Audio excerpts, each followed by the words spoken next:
आपके साथ हिमानी नैथानी और इस वक्त मेरी मौजूदगी है ईडी दफ्तर पर, जहां पर कल देर रात दिल्ली के मुख्यमंत्री अरविंद केजरीवाल को गिरफ्तार कर लाया गया। और यही ईडी दफ्तर, मेरे विजय वकार आपको यहां पर दिखा रखे हैं तस्वीरें ईडी दफ्तर की, जहां पर अरविंद केजरीवाल को रखा गया है। थोड़ी देर के बाद जो बाकी आगे की पूछताछ है वो यहां से शुरू होगी, लेकिन जबरदस्त यहां पर जो पुलिस बल है उसकी तैनाती है, जबरदस्त यहां पर जो बैरिकेडिंग्स है वो इस वक्त की गई है। कुछ ही देर बाद फिर से एक बार जो सवाल जवाब का सिलसिला है वो यहां पर शुरू हो जाएगा। और ईडी दफ्तर पर ही मेरी एक और सहयोगी सृष्टि पांडे की भी मौजूदगी है, साथ ही साथ आम आदमी पार्टी दफ्तर पर इस वक्त मौजूद है मेरे सहयोगी वैभव, क्योंकि आम आदमी पार्टी जो है वो देश भर में अलग अलग जगहों पर जो प्रदर्शन है वो इस गिरफ्तारी के विरोध में करेगी। लेकिन सबसे पहले मैं सृष्टि का यहां पर रुख करना चाहूंगी, क्योंकि सृष्टि आपने देखा कि कल देर रात किस तरीके से, पहले तो शाम में 7 बजे का वो वक्त था, उसके आसपास का वो वक्त था जब ईडी की जो टीम है, जो अधिकारी है वो वहां पर पहुंचते हैं और जिसकी आशंका जताई जा रही थी आखिरकार वही हुआ, गिरफ्तारी हुई। और फिर उसके बाद आम आदमी पार्टी के तमाम नेता वहां पर पहुंचते हैं और वो इसे तानाशाही बताते हैं। बिल्कुल हिमानी, जैसा आपने कहा कि तानाशाही यहां आम आदमी पार्टी की तरफ से इस मामले को लेकर शुरू से बताई गई और ये प्रेडिक्शन बहुत पहले से आम आदमी पार्टी करती रही है। 9 समन देने के बाद भी जब अरविंद केजरीवाल पेश नहीं हुए ईडी के सामने, कोर्ट का दरवाजा खटखटाने पहुंच गए, हालांकि ईडी खुद कोर्ट पहुंची थी, तब से इस बात का प्रेडिक्शन ईडी आम आदमी पार्टी की ओर से किया जा रहा है कि ईडी जो है वो बीजेपी का हथियार है और उसकी वजह से वो ये कार्रवाई कर रही है। यहाँ पर कोई भी घोटाला नहीं हुआ एक्साइज पॉलिसी में, लेकिन सबसे पहला सवाल शुरुआती दिनों से ही इस पूरे मामले को लेकर पूछा जा रहा था कि अगर कोई घोटाला नहीं हुआ था तो ये पॉलिसी आपने वापस क्यों ली थी, ये सवाल उठ रहे थे। और आज की स्थिति यह है कि सर्वे सर्वा यानी कि आम आदमी पार्टी के सर्वे सर्वा अरविंद केजरीवाल अब ईडी के शिकंजे में कस चुके हैं। माना जा रहा है कि 14 से 15 दिन की रिमांड यहां ईडी की ओर से मांगी जा सकती है। कोर्ट में आज अरविंद केजरीवाल को पेश किया जाएगा, क्योंकि एक लंबी चौड़ी सवालों की फहरिस्त है। सबसे बड़ी बात कि कल कुछ मोबाइल फोन्स और ये भी जानकारी मिली कि लैपटॉप भी सीज किए गए हैं अरविंद केजरीवाल के घर से, उसकी भी जांच यहां पर की जाएगी। और उसके बाद इस पूरे मामले में जो गवाह रहे हैं, सबसे बड़ी गवाही आपने देखा कि 2 व्यक्तियों की भूमिका बहुत अहम रही, वो है समीर महेंद्रू और विजय नायर। विजय नायर की तरफ से ही ये बात जब संजय सिंह की गिरफ्तारी हुई थी तो बताई गई थी कि कैसे संजय सिंह की भूमिका इसमें संदिग्ध रही और अरविंद केजरीवाल के घर पर मुलाकात यहां हुई थी। पूरे मामले को लेकर मीटिंग, पूरे घोटाले को लेकर जो साजिश रची गई थी वो अरविंद केजरीवाल के घर पर ही रची गई थी। तो ये 2 नाम जो थे वो बेहद अहम थे। इसी के साथ में मनीष सिसोदिया के जो तत्कालीन सचिव थे यानी कि के अरविंद, उनकी तरफ से भी इस बात को कबूला गया था जब पूछताछ के लिए ईडी ने उन्हें उठाया था। इसीलिए 9 समन दिए गए अरविंद केजरीवाल को, उनको पूरा मौका दिया गया कि आप आए, सवालों का जवाब दें। लेकिन बार बार जी अभी भले ही शांत नजर आ रही हो कल देर रात की सियासी उथल पथल के बाद, लेकिन एक बार फिर से इसमें हलचल देखी जाएगी, वो खलल पड़ेगी जब यहां पर पूछताछ का सिलसिला शुरू होगा और जब उनको पीएमएलए कोर्ट में पेश किया जाएगा। और जिस तरह से रिमांड की बात, कस्टडी की बात आप यहां पर कर रहे हैं, वो देखना होगा कि कितने दिन की यहां पर मिलती है। लेकिन इतना आसान भी नहीं होगा इस कस्टडी से राहत पाना दिल्ली के मुख्यमंत्री अरविंद केजरीवाल के लिए, क्योंकि पिछला जो रिकॉर्ड है अगर हम देखें, इतिहास में अगर हम देखें, जो भी इससे पहले गिरफ्तारियां हुई है उनका क्या हश्र हुआ है। लेकिन आम आदमी पार्टी की क्या अब तैयारी है, क्या रणनीति रहने वाली है, इसे लेकर मैं सीधे रुख करती हूं। आम आदमी पार्टी दफ्तर पर इस वक्त मौजूद है मेरे सहयोगी वैभव। वैभव, क्या इस वक्त आप अभी वहां पर देख पा रहे हैं, किस तरह की हलचल आप देख पा रहे हैं और क्या स्ट्रैटेजी अब आगे रहने वाली है, क्योंकि देश भर में प्रदर्शन की बात कही है आम आदमी पार्टी ने? हिमानी, बिल्कुल हम इस वक्त आईटीओ चौक पर ही मौजूद हैं और एक बार अपने दर्शकों को तस्वीर दिखा दें, क्योंकि आईटीओ चौक से आगे जाने की किसी को भी मनाही है। यहां पर बैरिकेड्स जो हैं वो लगा दिए गए हैं इस प्रदर्शन के मद्देनजर, ताकि किसी को भी आगे जो है वो न जाने दिया जाए। इसके ठीक आगे बीजेपी का ऑफिस और आम आदमी पार्टी के दोनों ऑफिसेज हैं और यहां पर आम आदमी पार्टी ने जब देशव्यापी प्रदर्शन की बात की उसके बाद से यहां पर सुरक्षा बिल्कुल कड़ी कर दी गई हो और आप देख सकते हैं यहां पर बैरिकेड्स आपको नजर आएंगे और आईटीओ पर ही आपको पुलिस फोर्स जो है वो नजर आएंगे। एक बड़ी खबर और अपने दर्शकों को बता दें, दरअसल जिस प्रोटेक्शन की बात अरविंद केजरीवाल की तरफ से कल दोपहर में हाईकोर्ट में कही गई, उस प्रोटेक्शन के बीच गिरफ्तारी कल देर शाम होती है और अब गिरफ्तारी के खिलाफ सुप्रीम कोर्ट में भी अपील आम आदमी पार्टी ने की है और आज सुप्रीम कोर्ट में अरविंद केजरीवाल की जमानत को लेकर सुनवाई हो सकती है। उम्मीद यह है कि सुबह 10:30 बजे का वक्त होगा जब सुप्रीम कोर्ट में मेंशनिंग होगी, लेकिन कहीं ना कहीं से अरविंद केजरीवाल को अगर कुल मिलाकर ये कहा जाए कि शायद सुप्रीम कोर्ट से भी राहत मिलना बहुत मुश्किल है, तो ये गलत नहीं होगा। इसके पहले भी आप देखिएगा कैसे जब अरविंद केजरीवाल के साथ ही साथ इस पूरे मामले में जितने भी लोग अभी तक सुप्रीम कोर्ट गए हैं, उन्हें किसी को सुप्रीम कोर्ट से राहत नहीं मिली है। फिलहाल के कविता भी सुप्रीम कोर्ट में यहां पर याचिका जो है वो डाल चुकी है। सुप्रीम कोर्ट में के कविता के जमानत याचिका पर भी सुनवाई होनी है, लेकिन अरविंद केजरीवाल की पार्टी कल देर रात सुप्रीम कोर्ट का दरवाजा खटखटाती है, लेकिन सुप्रीम कोर्ट से कितना राहत मिलेगी ये देखना होगा। आईटीओ की तस्वीर एक बार अपने दर्शकों को दिखा दे। दरअसल ये आईटीओ से ठीक आगे आप जाएंगे तो आम आदमी पार्टी का दफ्तर है, बीजेपी का दफ्तर है, लेकिन इस पूरे इलाके को बैरिकेड्स कर दिया गया है। दिल्ली पुलिस के जवान जो है वो इस वक्त आपको आईटीओ चौक पर मुस्तैद नजर आएंगे और कोशिश यही है, बीजेपी की कोशिश यही है कि इस पूरे प्रदर्शन के बीच इस प्रदर्शन को रोका जा सके, क्योंकि कल भी देर रात जब अरविंद केजरीवाल को गिरफ्तार करके ईडी के दफ्तर लाया गया, उस दफ्तर लाए जाने के बीच हिमानी जिस तरह का प्रदर्शन हुआ, आम आदमी मैं लौटूंगी आपके पास और जिस तरह से मैंने पहले भी दिखाया, मेरे विजय वकार लगातार आपको ये तस्वीरें दिखा रहे हैं कि ईडी दफ्तर के बाहर इस वक्त हमारी मौजूदगी है, जहां पर इस वक्त अरविंद केजरीवाल ईडी दफ्तर के भीतर ही है और ये कहा जा रहा है कि रात भर सो नहीं पाए। वो एक कसमसाहट जो है वो साफ तौर पर देखी गई।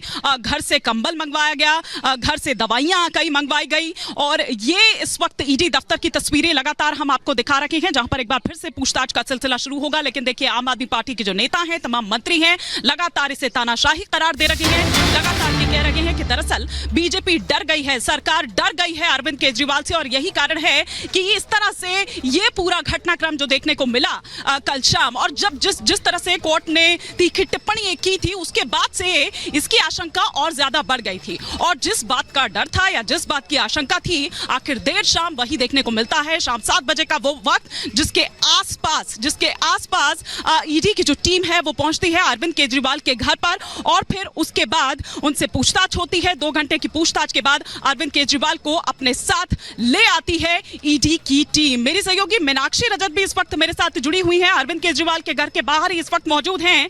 लेकिन मीनाक्षी, जो आम आदमी पार्टी के तमाम नेता हैं, मंत्री हैं, वो लगातार ये कह रहे हैं कि दिल्ली के मुख्यमंत्री अरविंद केजरीवाल थे, अरविंद केजरीवाल हैं और अरविंद केजरीवाल ही रहेंगे। लेकिन ये व्यवहारिक नहीं है क्योंकि इस्तीफा उनको देना ही होगा। चाहे पिछले मामले में भी हम देखें, जयललिता का वो मामला आपको याद होगा कि जब उन पर इस तरह से भ्रष्टाचार के आरोप लगे थे, उन्हें भी इस्तीफा देना पड़ा था। ये भले ही वो कहते रहे कि जेल के भीतर से सरकार चलाएंगे, लेकिन ये व्यवहारिक नहीं है।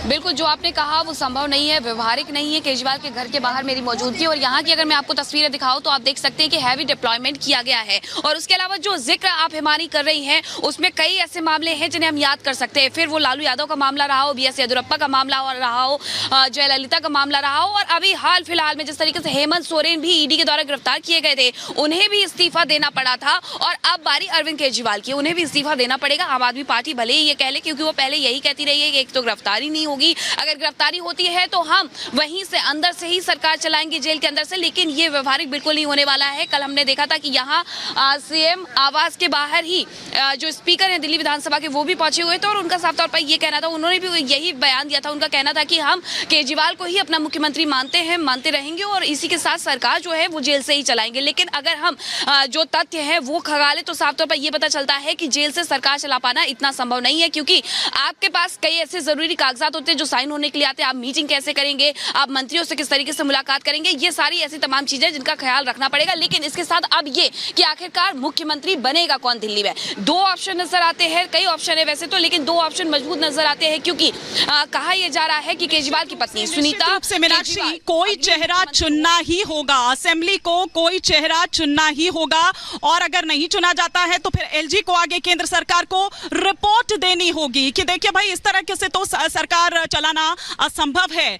कानूनी तौर पर अगर देखें तो इस तरह से ये फीजिबल नहीं है। लेकिन क्योंकि देखिए, कोई नेता नहीं है, कोई मंत्री नहीं है, मुख्यमंत्री हैं और अगर वो तमाम फाइल्स की बात करें, और सबसे बड़ी बात तो ये है कि अगर जेल के भीतर से आप सरकार चलाने की बात कर रहे हैं तो उसमें जेलर की भी परमिशन होनी जरूरी है। सृष्टि, जेलर के दस्तखत होने भी जरूरी है और तमाम जो वो मीटिंग्स होंगी कैबिनेट की, क्या वो यहां पर आएंगे, क्या वो जेल के भीतर आएंगे, ये भी देखने वाली यहां पर बात होगी। सृष्टि,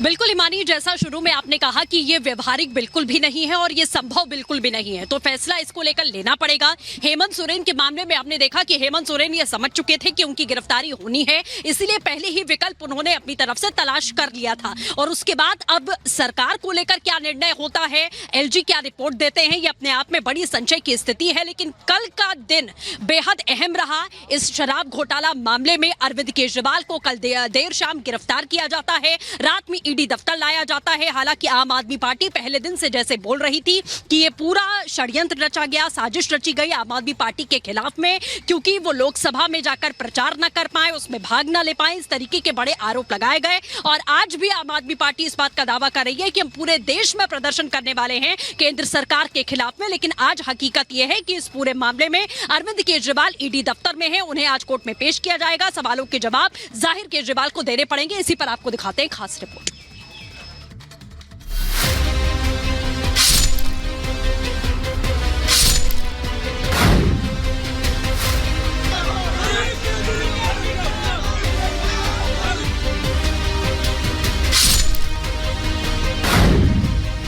शराब घोटाले की आंच,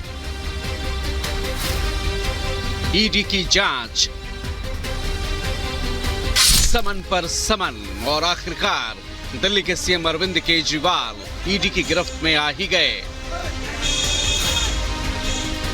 9 समन ठुकराने वाले केजरीवाल को जब हाईकोर्ट से भी राहत नहीं मिली तो कुछ ही घंटों में ईडी की टीम ने उनके घर पर दस्तक दे दी। हाथों में सर्च वारंट और आरोपों का कच्चा चिट्ठा लेकर 8 से 10 अधिकारी सीएम आवास पहुंच गए। गुरुवार शाम के करीब 7 बजे ईडी की टीम केजरीवाल के घर दाखिल हुई। सीएम आवास में तलाशी शुरू हुई। करीब 2 घंटे केजरीवाल से पूछताछ की गई। इसके बाद रात 9 बजे ईडी की टीम ने अरविंद केजरीवाल को गिरफ्तार कर लिया। शराब घोटाले मामले में मनीष सिसोदिया 13 महीने से और आप नेता संजय सिंह 6 महीने से तिहाड़ जेल में बंद हैं। लगातार ईडी की टीम ने जांच पड़ताल की, एक एक सबूत को, तथ्यों को जोड़ा गया और इस मामले में बड़ी गिरफ्तारी हुई है। मनीष सिसोदिया की गिरफ्तारी हुई है, लेकिन जो मनी ट्रेल है और जो 150 करोड़ की बात बार बार कही जा रही थी, उसके तार अरविंद केजरीवाल से अब जुड़ गए हैं और ईडी ने इसलिए जांच और सबूत के आधार पर अरविंद केजरीवाल को गिरफ्तार किया है। गिरफ्तारी के बाद सीएम केजरीवाल को ईडी हेडक्वार्टर ले जाया गया, जहां डॉक्टर्स की टीम ने उनका मेडिकल टेस्ट किया। आज सुबह ईडी सीएम केजरीवाल को कोर्ट में पेश करेगी, साथ ही आगे की पूछताछ के लिए रिमांड पर लेने की कोशिश भी करेगी। केजरीवाल की गिरफ्तारी से आप नेताओं में भारी टेंशन है। अरविंद केजरीवाल की लीगल टीम ने सुप्रीम कोर्ट का रुख किया है। केस की तुरंत सुनवाई के लिए अर्जेंट लिस्टिंग की मांग भी की गई है। केजरीवाल की अर्जी पर सुप्रीम कोर्ट में आज सुनवाई हो सकती है। हम सब ने देखा कि किस तरह से लोकतंत्र की हत्या करने का प्रयास हुआ है।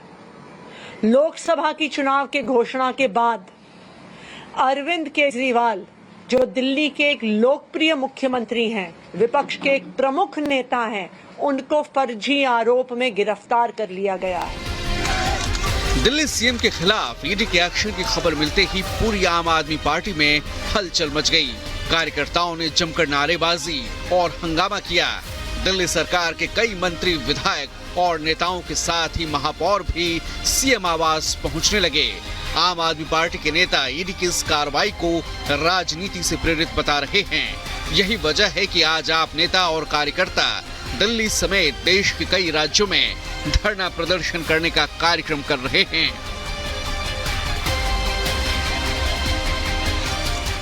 पूरे देश भर